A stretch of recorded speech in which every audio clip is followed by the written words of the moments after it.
नमस्कार मित्रों, यूँ तो हमारे पृथ्वी पर एक से बढ़कर एक पर्वत मौजूद है, लेकिन अगर बात दुनिया की सबसे रहस्यमय पर्वतों की जाए तो इस लिस्ट में सबसे पहला नाम इसी पर्वत का आता है। तो इस पर्वत ने अपने आप के अंदर ऐसे रहस्य को छिपा रखा है तो आज तक कोई भी साइंटिस्ट पता लगाने में असमर्थ है। तो जी हाँ फ्रेंड, मैं बात कर रहा हूँ कैलाश मानसरोवर की कि ये पर्वत इतना ज़्यादा प्राचीन है कि इस पर आज तक कोई भी इंसान चढ़ाई करने में असमर्थ रहा है। तिब्बत में मौजूद इस पर्वत को आज भी पवित्र माना जाता है कि दोस्तों, पौराणिक कथाओं में इस माउंटेन को शिवजी का निवास स्थान माना जाता है। पौराणिक कथाओं में कहा गया है जब कल्कि राज का आतंक हद से ज़्यादा आगे बढ़ जाएगा तब कलयुग का अंत और नए युग की शुरुआत करने श्री विष्णु कल्कि का अवतार लेंगे। पर कहाँ होगा कल्कि का जन्म, ये आज भी सबसे बड़ा रहस्य है। कहा तो ये भी जाता है कि कल्कि वहाँ आएंगे जहाँ 8 चिरंजीव और 7 सप्तऋषि आज भी जीवित है और जहाँ ये सभी गुप्त पुरुष सदियों से भगवान कल्कि का इंतजार में है ही रुके हुए हैं और वह सभी कल्कि को सिखाएंगे ब्रह्म विद्या और उनको पौराणिक अस्त्र शस्त्रों का जो महाभारत काल से इस धरती से विलुप्त हो गया है। वैदिक सीक्रेट की माने तो हिमालयन रेंज के रहस्यमय पर्वतों में आज भी एक ऐसी अनोखी दुनिया छिपी हुई है जहां ये सभी महामानव सदियों से तपस्या में लीन हैं। हम अगर बात करें एक ऐसे अनोखे पर्वत जहां वो अपनी रफ्तार से कई गुना तेजी से आगे भागता है, जहां समय की परिभाषा बदल जाती है, जहां रेडार, कंपास जैसे आधुनिक यंत्र काम नहीं करते हैं। क्या सही में कैलाश पर्वत time travel, multiverse, multi direction, time paradox जैसी कल्पनीय कल्पनाओं को सच में बदल सकता है?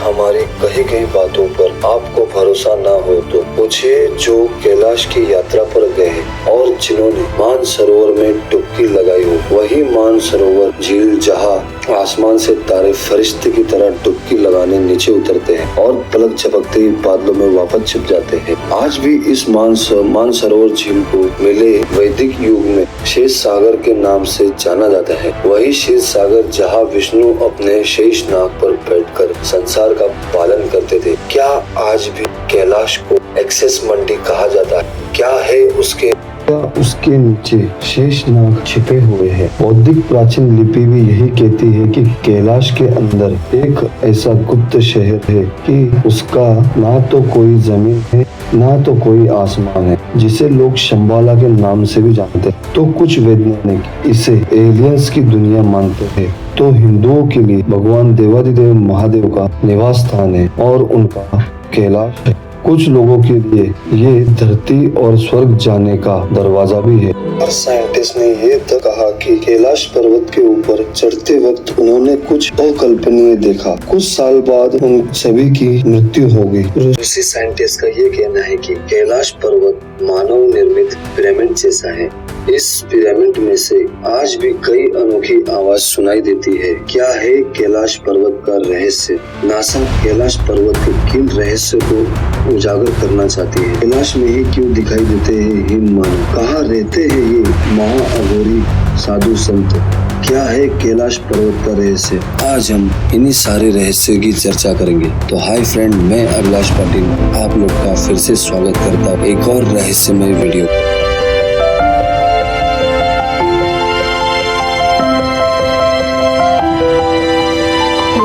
हमें नागरी फ्रैक्चर को समझना भी जरूरी है। ये वो जगह है जहाँ तिब्बत प्राचीन गुंगे किंगडम 10वीं शताब्दी में बसा हुआ था। अगर गुंगे किंगडम की बात की जाए तो इसका भी संबंध कैलाश पर्वत से गहरा है।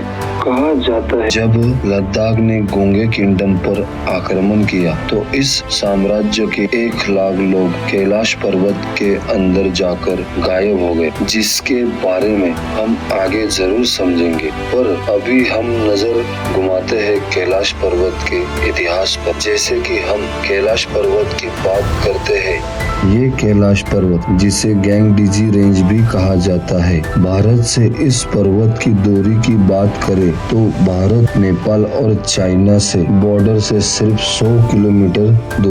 और इसी कैलाश पर्वत पर दो महत्वपूर्ण झील है, जिसे मानसरोवर और राक्षसताल कहा जाता है। इनका इतिहास भी कैलाश के इतिहास की तरह बहुत ही पेचीदा है। माना जाता है कि 4 महत्वपूर्ण नदियों की उत्पत्ति यही 2 झील और कैलाश पर्वत को माना जाता है, जिसमें सिंधु, सतलज, ब्रह्मपुत्र के साथ कर्नाली रिवर, जो गंगा की ही सहायक नदी है। धार्मिक मान्यताओं की बात करें तो कैलाश पर्वत का जिक्र 4 अलग अलग धर्मों में मिलता है, जिसकी जड़ें हिंदुज्म, बौद्धिज्म, जैनिज्म और बौद्ध संप्रदाय। इन 4 धर्मों के इतिहास में कैलाश पर्वत का उल्लेख किया गया है। तो चलिए इन्हीं 4 धर्मों के नजरिए से कैलाश पर्वत के इतिहास को समझते हैं। अगर हम कैलाश पर्वत के नाम को समझने की कोशिश करें तो कैलाश शब्द एक संस्कृत का शब्द है। इसका मतलब कांच होता है। तिब्बत इंग्लिश डिक्शनरी की तरफ नजर घुमा तो भी कैलाश शब्द का मतलब कांच होता है और इसका ओरिजिन संस्कृत से ही बनाया गया है। तिब्बत के लोग कैलाश को गैंगरीजी पोशी भी कहते हैं, जो कि एक चाइनीज शब्द है जिसका मतलब बर्फ से ढकी पहाड़। जैन धर्म की बात की जाए तो हिंदुइज्म से आगे बढ़े जैन धर्म कैलाश पर्वत को कैलाश के ही नाम से जानते हैं। अब बात करें संप्रदाय हेक्स की बात करें तो कैलाश पर्वत को स्वास्तिक पर्वत के नाम से जानते हैं। कैलाश पर्वत के आसपास रहने वाले लोग इस पर्वत को टाइस पर्वत के नाम से भी जानते हैं। कैलाश पर्वत के बारे में बुनियादी बातें आपने जान ली। इसका इतिहास को 4 अलग अलग धर्मों से अब बताएंगे। इसके इतिहास को 4 अलग अलग धर्मों से जानते हैं। अब बात करेंगे हिंदुइज्म के सबसे पौराणिक वैदिक ग्रंथ ऋग्वेद में भी हिमालय पहाड़ियों की बात की गई है, जिसमें हिमालय पहाड़ियों को जिसका जिक्र किया गया है। जैसे कि हिमालय पहाड़ों में कई पहाड़ों का उल्लेख किया गया है, जिसमें से एक कैलाश पर्वत भी है। वैदिक काल में शिव का रूप कहकर बुलाया जाता था।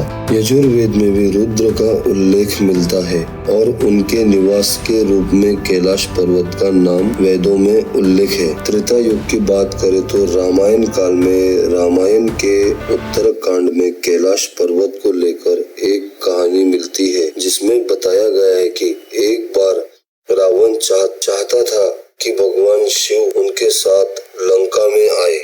उसने भगवान शिव को काल में पांडवों की कहानी में कैलाश पर्वत का उल्लेख मिलता है, जिसे 5 पांडव द्रौपदी के साथ स्वर्ग लोक जाने के लिए कैलाश पर्वत चढ़ाई करते ही ये कहानी बताती है।